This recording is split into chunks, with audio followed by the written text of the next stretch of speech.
where do we go from here? How are you positioning given the lack of certainty? Well, good morning, Heidi. I think the first thing is to take a deep breath and look at what we've experienced in the last 9 months. And as we move forward to Christmas, US dollar just seems to be the only trade that's offering, I think, a safety mechanism. So does that continue? And I would have to say probably yes, over the next month at least. Equities, we're worried about as far as sell-offs, and will that continue that deep route for a red October? So, yeah, the market's having a deep breath and just inhaling the atmosphere. I think it's very difficult for a call. Yeah, in fact, your notes say you're cautious on everything and that you'll never go broke taking a profit. So safe havens is where you're at the moment.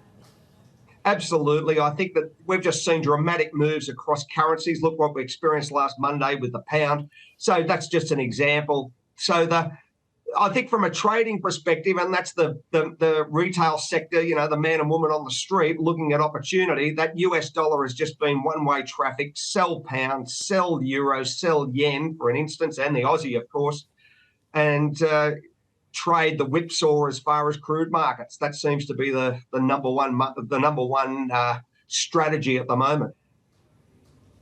Peter, David here. What about fixed income? Anything there that is safe? Well, I think it's safe to a point, David, because you've got central banks, you know, ratcheting rates, and that seems to be the mantra that's going to be a continuance over the next 3 months at least, maybe even up to Easter. So, yes, as far as, you know, cash in some ways is king, and that's always a safety valve for a lot of retail, moving funds from equities, putting it in the bank, and just, you know, enjoying a little bit of uptick as far as interest rate. Well, once things turn, and who knows really, Peter, when that comes, what will be the first thing you'd pivot toward? Well, David, I think it's got to be gold. I think that's got to be an uptick. You know, if we get that inflation story under control, and if the central banks are successful with that strategy, then I think it's just been held underwater for far too long.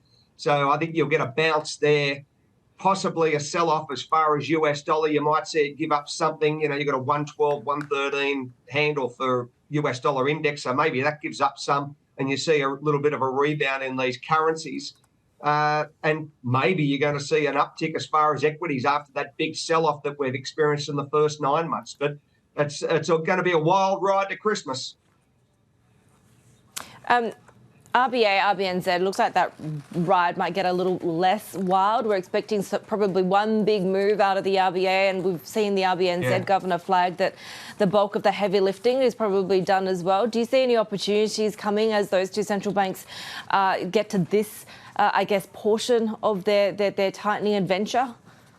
Well, the cycle, yes, I'd agree with you, Heidi. Maybe we are at that, you know, the last ratchet up.